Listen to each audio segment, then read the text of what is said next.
Hello everyone, welcome back to my YouTube channel engineering जिंदाबाद। I M प्रगति अग्रवाल और आज हम बात करेंगे time delay using 8 bit register. ठीक है, तो मतलब ये तो है one register, time delay using one register. ठीक है, अभी टाइम डिले रजिस्टर पेयर को भी यूज करके होता है, वो हम नेक्स्ट लेक्चर में देखेंगे। टाइम डिले नेस्टेड लूप्स को भी यूज करके होता है, वो भी हम फिर एक और लेक्चर लेंगे उसके अंदर देखेंगे। पर अभी हम 8 बिट रजिस्टर के थ्रू टाइम डिले कैसे क्रिएट करते हैं वो देखने वाले हैं। ठीक है, तो बहुत सिंपल है। मैंने यहाँ पे एक एग्जाम्पल लिया है जिसके अंदर मैंने जो ये डिक्रीमेंट लूप यूज किया है, और ये पूरा का पूरा मैंने आपको जिससे फ्लो चार्ट बताया था लास्ट टाइम। मैंने जो टाइम डिले का वीडियो था शूट किया था, उसके अंदर मैंने आपको एक फ्लो चार्ट दिया था जिसके अंदर मैंने आपको बोला था कि जो अपना वो फ्लो चार्ट है वो दो इंस्ट्रक्शंस के बीच में डिले क्रिएट करने के यूज होता है। मैंने आपको ये बोला था। मैंने आपको ये भी बताया था कि बेसिकली डिले सबसे ज्यादा इंपॉर्टेंस तब रखता है जब हमारे को माइक्रो प्रोसेसर को सिंक में लाना होता है किसी दूसरे स्लो पेरिफेरल डिवाइस के। मतलब ये कि कोई भी इनपुट आउटपुट डिवाइस है, लेट सपोज प्रिंटर, इसका काम ये थोड़ा धीरे प्रोसेस करता है अपनी चीजों को, और माइक्रो प्रोसेसर की स्पीड बहुत तेज है, तो माइक्रो प्रोसेसर को हम डिले इंस्ट्रक्शन प्रोवाइड कर देते हैं ताकि ये थोड़ी देर के लिए अपनी प्रोसेसिंग मतलब रुक जाए और वेट स्टेट में चला जाए, और तब तक प्रिंटर अपना काम कंप्लीट कर ले और फिर उसके बाद दोनों के दोनों सिंक में आ जाएं। ठीक है, तो ये बात थी when it comes to कि what's the importance of delay, है ना। अभी टाइम डिले जो प्रोवाइड करते हैं अपन, जो वो प्रोवाइड करते हैं ये डीसीआर इंस्ट्रक्शन दिख रहा है इसके थ्रू, और उसके बाद मैंने यहाँ पे JNZ लिखा है। इसका मतलब ये है जंप इफ नॉट जीरो, मतलब रिजल्ट अगर जीरो नहीं आया है, मतलब बी जो है जिस वैल्यू से लोड किया गया है इस वैल्यू को डिक्रीमेंट किया जाएगा इसके थ्रू बाय वन, है ना। Every time each time this will execute, ये वन से डिक्रीमेंट करेगा एफ को। ठीक है, तो ये डिक्रीमेंट करेगा एफ को, तो ये कुछ वैल्यू आ जाएगी। अब वो वैल्यू कम की जाएगी कंपेयर जीरो से, कि क्या वो जीरो हो गई। अगर वो जीरो हो गई तो लूप के बाहर आ जाओ और फर्दर एग्जीक्यूशन करो, और नहीं तो अगर वो वैल्यू यहाँ पे जो बी रजिस्टर में है वो जीरो नहीं हुई है तो हमें क्या करना पड़ेगा, फिर से इसको जंप करना पड़ेगा हमारे को फिर से इसी एड्रेस पे, और इसको दोबारा से एग्जीक्यूट करना पड़ेगा, तभी तो डिले क्रिएट होगा। तो इन दोनों को मिला के हम बोलते हैं ये तो है अपने लूप स्टेटमेंट्स, लूप इंस्ट्रक्शंस। ठीक है, बाकी ये है, ये आउटसाइड दी लूप है, जब हमने जो बी रजिस्टर है उसको इस वैल्यू से लोड कराया। ठीक है, अभी सबसे बड़ी बात ये है कि हमने इस वैल्यू को इसके अंदर दिया, हम कोई और वैल्यू भी दे सकते थे, पर ये जो वैल्यू है FFH ये सबसे मैक्सिमम है 8 बिट वैल्यूज के अंदर। क्यों, आपको समझ आ गया होगा, वैसे मैं बता देती हूँ अगर आपने मेरे पिछले वीडियोस नहीं देखे हैं तो ये 8 बिट की वैल्यू है। ठीक है, 4 4 का कॉम्बिनेशन।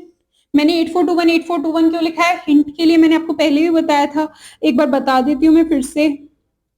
ये 8 बिट्स हमने बना ली इस ब्लॉक के अंदर। अब इसमें हम इस 8 बिट बाइनरी नंबर को लिखें तो FFH को रिप्रेजेंट करें तो 8 + 4 + 2 + 1 = 15 होता है, और F किसको रिप्रेजेंट करता है, 15 को। ठीक है, तो इसलिए हम सारी की सारी ब्लॉक्स में 1 लिख देंगे। अगर लेट्स सपोज यहाँ पर 10 होता तो 8 + 2 = 10 होता है, तो सिर्फ ये दोनों 1 होते हैं, बाकी 0 होते हैं दोनों, है ना। अब फिर से F8421 प्लस करेंगे तो 15 देता है, तो ये भी सारी की सारी 1 हो जाएंगी। ओके, तो दिस वे हमने FFH को रिप्रेजेंट कर दिया, मतलब H इसलिए बोल रही हूँ क्योंकि ये हेक्साडेसिमल है। ठीक, अभी मैंने यहाँ पर जो लिखा है कि हम क्या क्या डिस्कस करेंगे इस वीडियो लेक्चर के थ्रू, क्या क्या कवर होगा, कौन से कंसेप्ट कवर होंगे, वो मैंने यहाँ लिख रखे हैं। तो टाइम डिले तो हम कैलकुलेट कैसे करेंगे यूजिंग वन रजिस्टर, किस तरीके से होगा, पहले तो डिले और फिर उसके बाद कैलकुलेशन, उसके बाद हेक्साडेसिमल टू डेसिमल कन्वर्जन, उसके बाद फॉर्मूला जो डिले को कैलकुलेट करने के लिए यूज में आता है, उसके बाद टी स्टेट्स के बारे में तो बीच में हमें बात करनी ही है कि टी स्टेट्स क्या होते हैं, उसके बिना तो फिर कंसेप्ट ही नहीं है। हाँ, तो अभी मैं कंसेप्ट रिकवर्ड को मिटा देती हूँ, काफी मतलब स्पेस ले रखी है इसने। ओके, ये मैंने इरेज कर दिया। अब मैं बात करूंगी अपने इस कंसेप्ट की मैंने FFH को रिप्रेजेंट करके दिखाया है। 8 1 अगर आप बना दोगे तो वो बाइनरी में रिप्रेजेंट कर दिया हमने, 8 बिट्स में रिप्रेजेंट कर दिया FFH को, ठीक है। अब बात करते हैं कि जो इनसाइडर लूप है ये भी कुछ टाइम लेगा, है ना। डिले की बात कर रहे हैं ना हम। टाइम डिले क्या है कि एक पर्टिकुलर अमाउंट ऑफ टाइम जो हमारे इस एग्जीक्यूशन ने लिया, लूप ने एग्जीक्यूट होते वक्त लिया, जिसकी वजह से एक गैप आ गया दोनों इंस्ट्रक्शंस के एग्जीक्यूट होने में। तो वो टाइम का जो गैप क्रिएट हो रहा है, तो वो टाइम लग रहा है ना, है ना। तो उसकी बात करते हैं कि वो कैसे कैलकुलेट होगा और ये कैसे लग रहा है। तो यहाँ पे कुछ टाइम लगेगा और यहाँ पे भी लगेगा, ठीक है।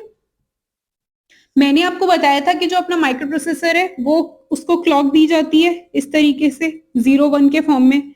अब मैं यहाँ पे टी स्टेट्स की बात करूंगी।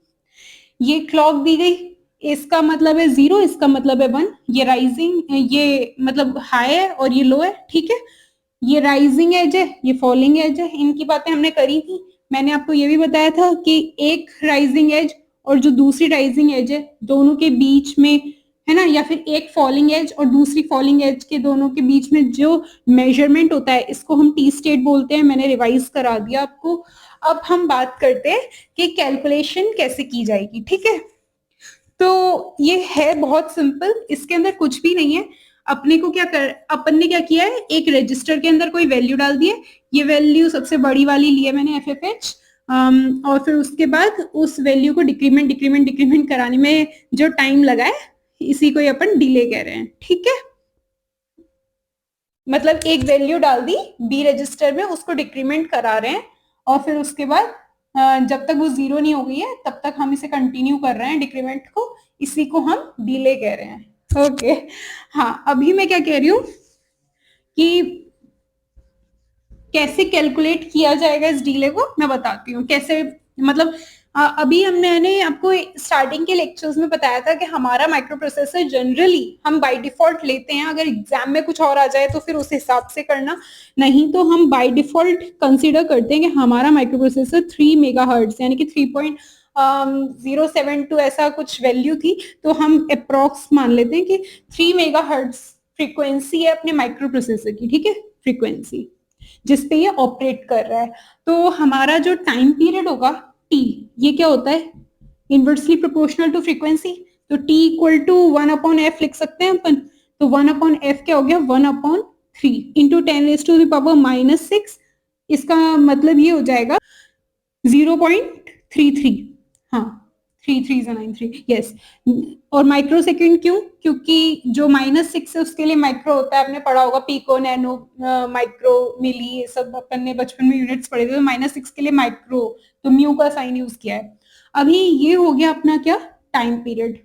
टाइम कितना लग रहा है एक टी स्टेट पे, फॉर 1 टी स्टेट, है ना। ये है अपना 1 टी स्टेट, है ना। ये है टाइम पीरियड। क्या, इसे क्लॉक फ्रीक्वेंसी कुछ मतलब इसे क्लॉक पीरियड भी कह सकते हो, टाइम पीरियड बोल दिया अपन ने, ठीक है। तो ये एक के लिए मतलब यहां से लेके यहां तक ये जो एक है ये कितना ले रहा है, 0.33, ओके, माइक्रो सेकेंड्स। अब हम क्या कहेंगे कि हमें एक का पता चल गया। अब हमारे पास है, कहां गया, यस, अब अपने पास ये है पूरा। इसके अंदर क्या हो रहा है, पहले ये जो पूरी की पूरी ग्रुप ऑफ इंस्ट्रक्शंस है तो इंस्ट्रक्शंस ही जो एग्जीक्यूट हो रही हैं ये मेमोरी के अंदर सेव होंगी। तो ये हमारी मेमोरी है, ठीक है।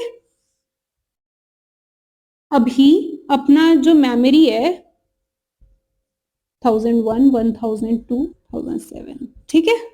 अब इसके अंदर अपन इन सबको स्टोर कराएंगे सारी इंस्ट्रक्शंस को। तो कैसे स्टोर होंगी, मैंने बताया था एक मेमोरी लोकेशन पे 1 बाइट ऑफ डेटा आता है। तो ये 1 बाइट ऑफ डेटा यानी कि MVI-B 1 बाइट है इसमें, क्योंकि कोई भी डेटा यानी कि वैल्यू नहीं है, FF1234 या फिर कोई एड्रेस ऐसा कुछ है नहीं, तो ये अकेला 1 बाइट। फिर नेक्स्ट बाइट ऑफ डेटा आ जाएगा नेक्स्ट लोकेशन पे जो हेक्साडेसिमल फॉर्म में है FF।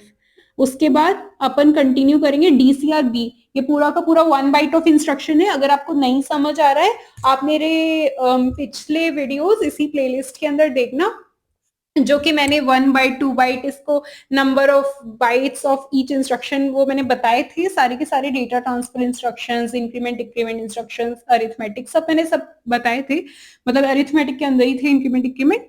उनको चेकआउट कर लेना, मैं लिंक डाल दूंगी डिस्क्रिप्शन में। ओके, अभी DCRB है, ये यहाँ पर लिख दिया मैंने, ये अदर बाइट ऑफ इंस्ट्रक्शन। अब नीचे आएंगे हम JNZ और लूप, मतलब जंप इफ नॉट जीरो, ठीक है।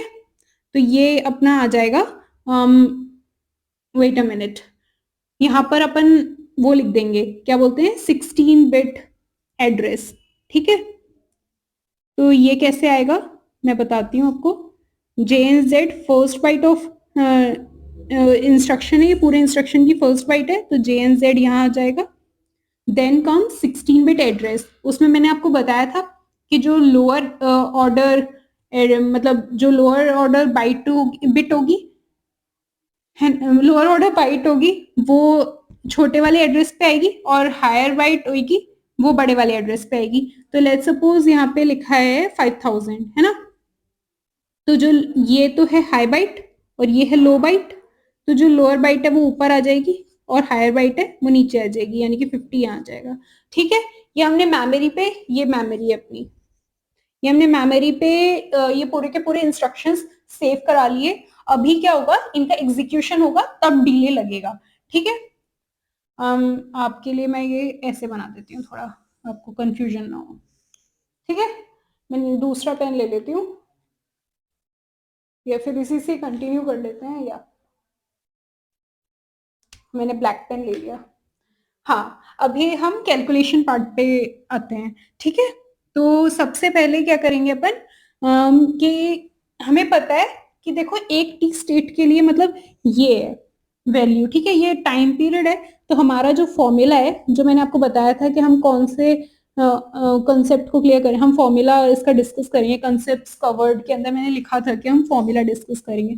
तो मैं फॉर्मूला बताती हूँ कि एक तो हम क्लॉक पीरियड या फिर टाइम पीरियड बोल लो, इसको लेंगे, फिर मल्टीप्लाई करेंगे, जो एक में लग रहा है वो कितनों में लग रहा है। अब ध्यान से देखो यहाँ पे आपको कितनी टी स्टेट्स लगेंगी, हम टी स्टेट्स की बात कर रहे हैं, ठीक है। तो सबसे पहले आपको मैंने बताया था कि क्या होता है, इसकी बात करते हैं, ये आउटसाइड द लूप वाले की बात करते हैं अभी, ठीक है। तो सबसे पहले क्या होता है, हमारा कंट्रोल इस एड्रेस पे आएगा और ऑपकोड फेच होगा, ठीक है। अगर आपको इनमें से कुछ भी नहीं समझ आ रहा है, मेरी प्लेलिस्ट को चेकआउट करना, पिछले वीडियोस को मैं लिंक डाल दूंगी जो जो रिक्वायर्ड है इसको समझने के लिए। तो ऑपकोड फेच हो रहा है, उसमें कितनी टी स्टेट्स लगती है, 4 टी स्टेट्स, ठीक है। तो 40 लिख देती हूँ, और फिर उसके बाद ऑपकोड फेच क्या बताता है, मतलब ऑपकोड फेच का मतलब ये होता है कि हमने रीड कर लिया इसको, MVI-B इंस्ट्रक्शन को, मतलब इसका कोई हेक्स कोड होता है, हम उसे एंटर करते हैं 1 बाइट का हेक्स कोड, वो रीड हुआ, और फिर माइक्रो प्रोसेसर ऑपकोड फेच करने का मतलब माइक्रो प्रोसेसर ये समझता है कि मुझे कौन सा टास्क परफॉर्म करना है, मुझे परफॉर्म क्या करना है। तो मतलब उसको समझ आ जाएगा कि अच्छा बी रजिस्टर है, इसके अंदर मुझे एक इमीडिएट डेटा दे रखा है मेरी इस इंस्ट्रक्शन में, उसको मूव करना है। तो फिर इसको समझ आ गया, ऑपकोड फेच का मतलब उसको करना क्या है वो ये समझ लेता है। अब वो नेक्स्ट मेमोरी लोकेशन पे आएगा कि भाई क्या डेटा डालना है मुझे बी रजिस्टर पे, तो उसको पता चल गया कि FFH डालना है, तो ये हो गया मेमोरी रीड, तो opcode fetch plus memory read हो गया।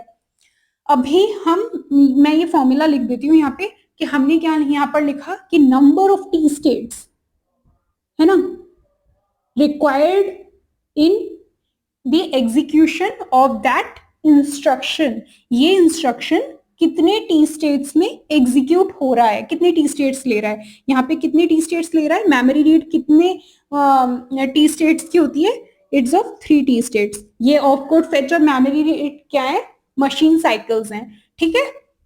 तो हमने 40 प्लस 3t इक्वल टू कितना हो गया, 70, तो इसके टी स्टेट्स कितने हो गए, 7, और इसका टाइम पीरियड क्या है, 0.33, ठीक है, 1 टी स्टेट का टाइम पीरियड है 0.33।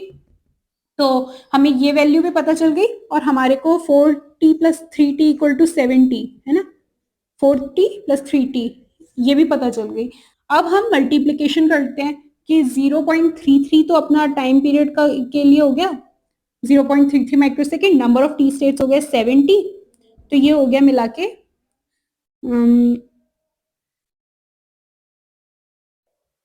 2.31 माइक्रोसेकेंड्स। ठीक है, ये 7 टी स्टेट्स हैं, तो ये अपना टाइम लग गया। ठीक है,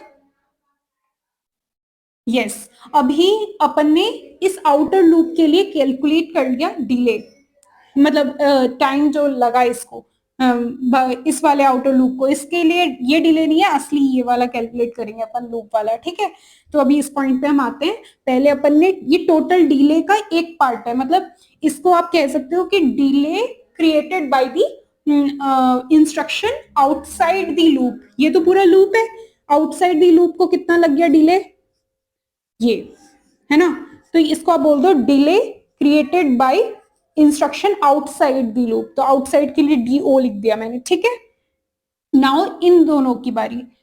अभी ये वाला फॉर्मूला मैंने आउटसाइड द लूप के लिए बता दिया, अब नेक्स्ट की बात करते हैं। अभी ये क्या है कि अपन इस वाले पार्ट को, मतलब इस वाले पार्ट को कैलकुलेट करेंगे। ठीक है, हाँ, तो इसमें क्या है कि एक तो है डिक्रीमेंट, उसके बाद है JNZ। तो पहले देखो डिक्रीमेंट, इसमें क्या हो रहा है, मतलब सबसे पहले ये अकेला अपने आप ही, ये सोचो ये सब था ही नहीं। ठीक है, अब ध्यान से देखो, ये अकेला इंस्ट्रक्शन है, 1 बाइट ऑफ इंस्ट्रक्शन है। क्या होगा, माइक्रोप्रोसेसर पता लगाएगा कि मेरे को करना क्या है। इसने ये वाला टास्क परफॉर्म कर दिया, अब माइक्रोप्रोसेसर इस वाले एड्रेस पे आया और ये पता लगाएगा कि उसको क्या परफॉर्म करना है। उसको पता चला कि मुझे जो बी रजिस्टर के अंदर डेटा है FFH, उसको 1 से डिक्रीमेंट करना है।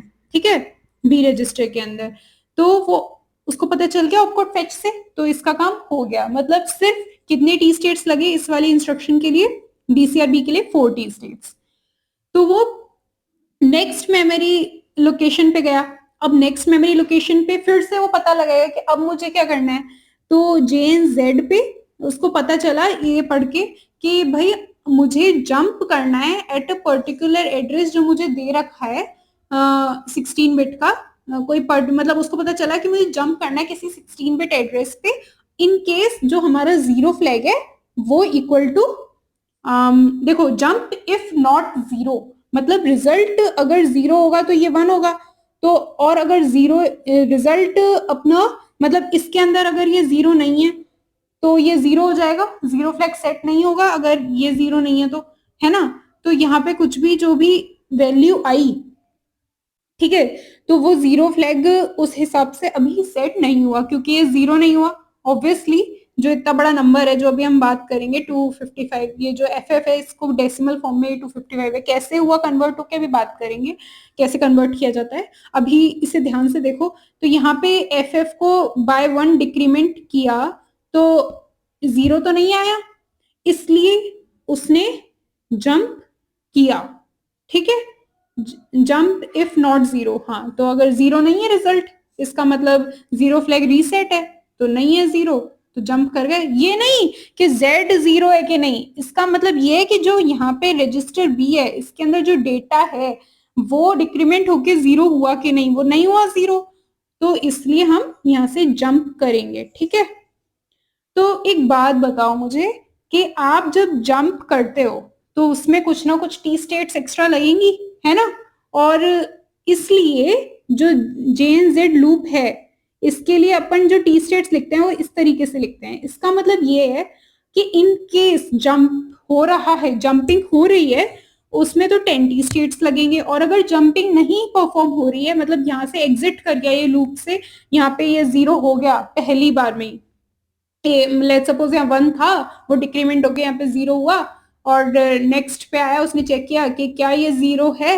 जंप इफ नॉट 0, मतलब क्या ये 0 है, ये देखेगा, तो 0 फ्लैग अगर सेट है तो इसने बोला कि नहीं रिजल्ट तो 0 नहीं है, मतलब रिजल्ट तो 0 हो गया, तो रिजल्ट 0 हो गया तो मतलब रिजल्ट नॉट 0 पे जंप करना था, रिजल्ट 0 हो गया, है ना, मतलब सेट हो गया फ्लैग, तो ये एग्जिट कर जाएगा लूप से। ठीक है, तो ये बात थी कि अगर ये एग्जिट कर गया, है ना, ये कंडीशन ट्रू नहीं हुई, और मतलब ये कंडीशन फॉल्स हुई, उसको जंप नहीं करना पड़ा, तो ये यहाँ से एग्जिट कर गया, उस समय 70 स्टेट्स लगेंगे। ओके, तो हमने ये बात कर ली बहुत अच्छे से। अब हम नेक्स्ट क्या बात कर रहे हैं कि इसको कितनी लगी, 70 स्टेट्स। तो उसी हिसाब से आप ध्यान से देखो कि यहाँ पे ऑपकोड फेच हुआ डीसीआरबी का, अब जे एन जेड पे क्या हुआ, ऑपकोड फेच, ठीक, जे एन जेड, वो मतलब फिर से पता लगाएगा ना डीसीआरबी के बाद कि मुझे क्या करना है, तो उसको पता चल गया कि मुझे जंपिंग करानी है इन केस जीरो फ्लैग क्या बोलते हैं सेट नहीं हुआ है, तो है ना, ये जीरो फ्लैग सेट नहीं हुआ है तो उसको जंप करना है। अभी कहाँ जंप करना है, तो उसके लिए 2 बार मेमोरी रीड करेगा इस लोकेशन को पढ़ने के लिए। तो ये कितने टोटल टी स्टेट्स हो गई, 7, 4 तो ऑपकोड फेच की, 3 मेमोरी रीड की, अगेन 3 मेमोरी रीड की, तो मिला के हो गई 4, वो सॉरी 7, ठीक है। तो हमें पता चल गया कि मिला जुला के जो डीसीआरबी है और जेएनजेड की ये पूरी इंस्ट्रक्शन है, जेएनजेड और डीसीआरबी, ये कितनी टी स्टेट्स ले रही है, यहाँ पर तो डीसीआरबी ऑपकोड फेच में निपट रही है, तो ये 4 टी स्टेट्स ले रही है और ये ले रही है 7, तो 4 पर ध्यान से देखो हमारा वैल्यू क्या है जो बी रजिस्टर में दिया गया है, एफ एफ एच, इसका मतलब यहाँ जंपिंग होगी, ठीक है। तो यहाँ 7 टी स्टेट्स तो नहीं लगेंगी, कितनी लगेंगी, 10, ठीक है। तो ऑपकोड फेच तो इसका, और यहाँ पे जंपिंग जो हुई, जो भी एड्रेस दे रखा था इस पे 16 बिट एड्रेस, उसके लिए मिला के कितनी हो गई, 10 टी स्टेट्स। याद रखना 10 तो तब लगती है जब जंपिंग परफॉर्म हो रही है, नहीं तो 7 लगती है। कैसे लगती है 7 वो मैंने आपको बता दिया यहाँ पे, ओके।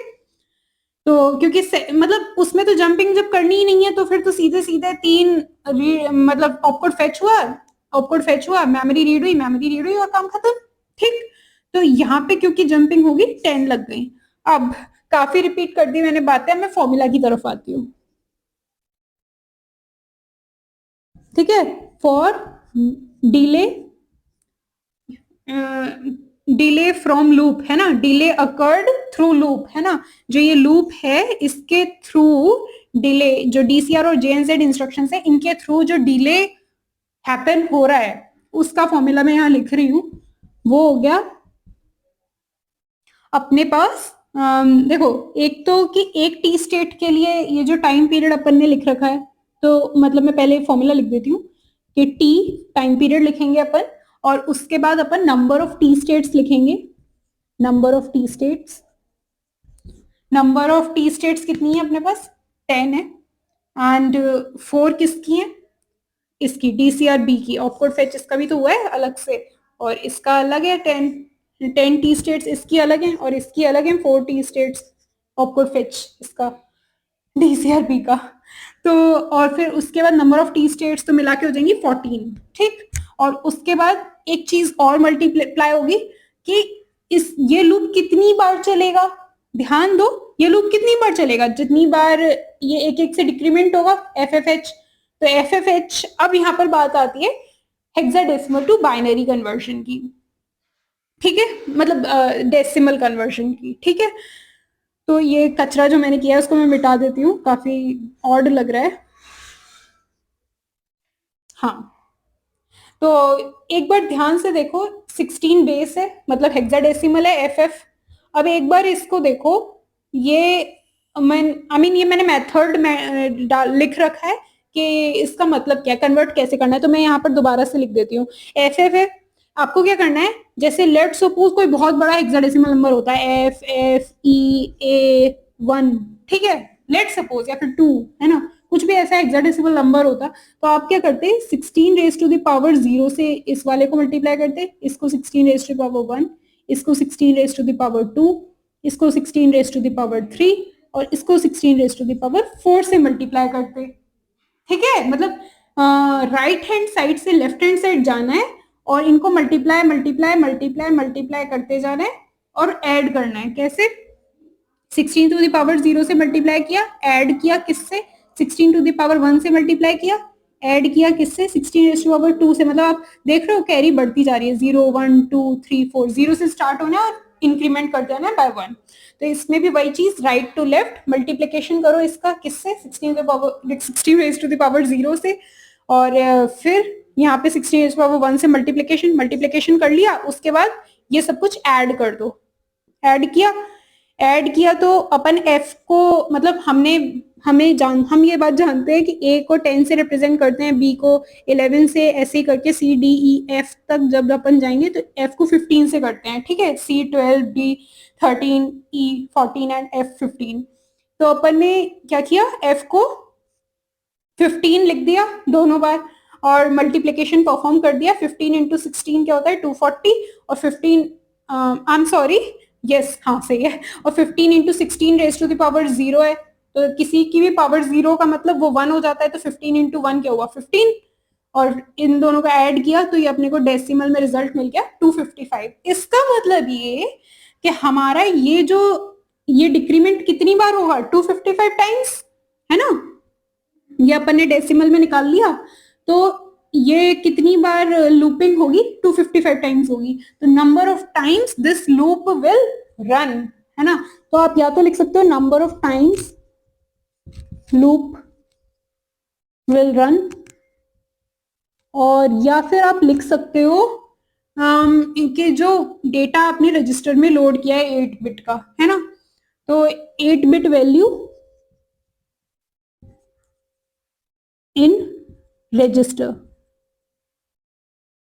तो हमने रजिस्टर को किस वैल्यू से इनिशिएट किया है, हम वो वैल्यू ऐसे भी लिख सकते हैं इस फॉर्मूला के अंदर, या फिर हम ये कह सकते हैं कि लूप कितनी बार रन होगा।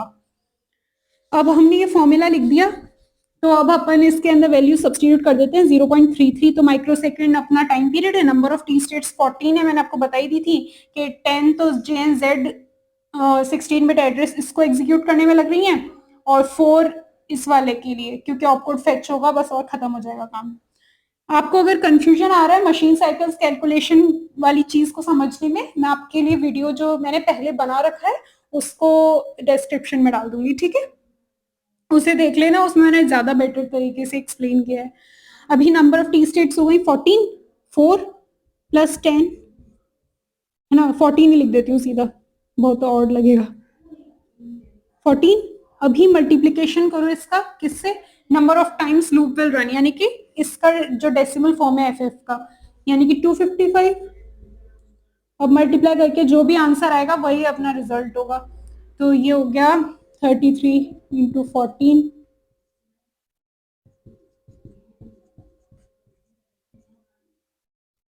462, 4.62 यस, इंटू 255, तो 255 इंटू 4.62 करते हैं,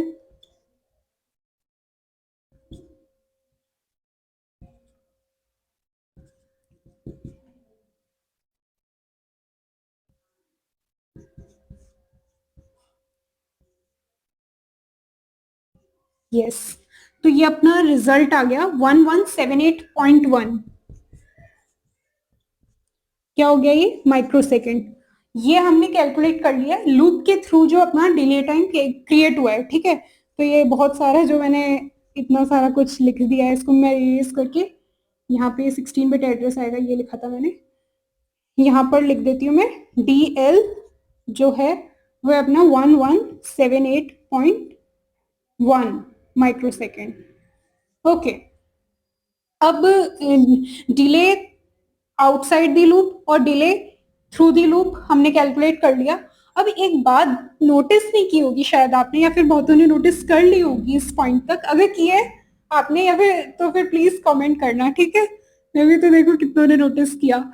एक बात बताओ कि ये जो कंडीशन थी ये जब तक कितनी टाइम्स ट्रू हुई, है ना, ये हुई 255 टाइम्स, ठीक है, ट्रू तो हुई, बट जो लास्ट टाइम होगा इसका जब ये 0 हो गया होगा, है ना, जब ये लास्ट टाइम जब वैल्यू 0 हो गई होगी बी रजिस्टर के अंदर, तभी ये कंडीशन फॉल्स हुई होगी, तो इसलिए हम और हमें क्या पता है कि 10 टी स्टेट्स कब लेते हैं हम, जब ये कंडीशन ट्रू होती है, और 7 कब लेते हैं जब ये कंडीशन फॉल्स होती है, तो 7 लेते हैं मतलब 3 हटा देते हैं ना, 3 एक्स्ट्रा हो जाते हैं ना, वो जो 3 टी स्टेट्स एक्स्ट्रा लगते हैं एग्जीक्यूशन में वो नहीं लगेंगे, अगर ये कंडीशन फॉल्स हो गई तो ये निकल जाएगा इस लूप के बाहर। तो एक बात याद करो कि जो लास्ट वाला होगा, लास्ट टाइम एग्जीक्यूशन होगा, वो फॉल्स तो होगा ही होगा ये एक बार लास्ट में, तो इसलिए जो आप कह सकते हो कि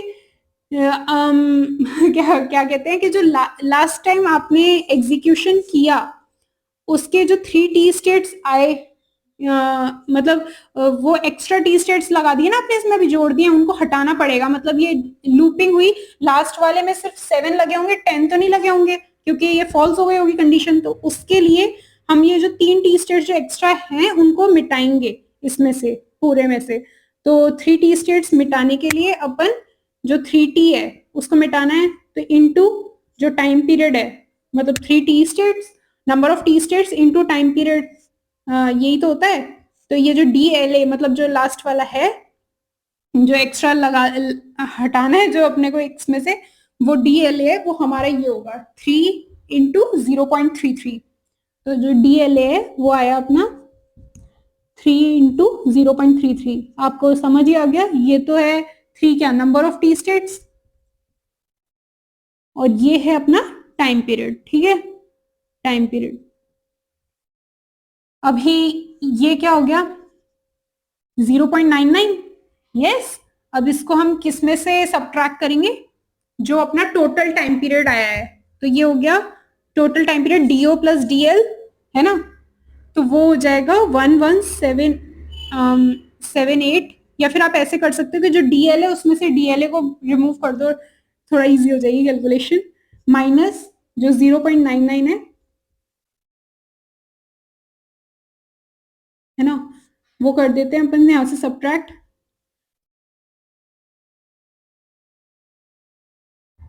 ठीक है, 1177.11 माइक्रोसेकंड आ गया। तो ये हो गया डीएल माइनस डीएलए। ठीक है, ये आ गया। अभी इसके अंदर अपन टोटल जो कैलकुलेट करेंगे टाइम पीरियड, टाइम डिले जो लगा इस पूरे मतलब एग्जीक्यूशन के अंदर, इन सारे इंस्ट्रक्शंस के एग्जीक्यूशन में, वो हो जाएगा डीओ इसमें ऐड कर देंगे प्लस डीओ, तो वो हो जाएगा प्लस 2.31। तो यहाँ पे प्लस 2.31 कर देते हैं अपन, और ये हो जाएगा 2497। तो ये हो गया 1179.42। Let me confirm, yes. तो ये हो जाएगा 1179.42।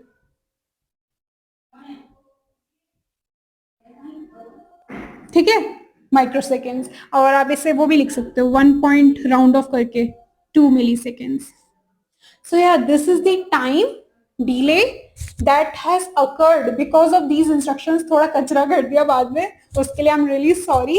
अगर आपको कुछ भी नहीं समझ आया है, do mention it in the comments below, and I will see you guys in the next video। Till then, take care, bye। And हाँ, मेरा चैनल सब्सक्राइब कर दो प्लीज, थैंक यू।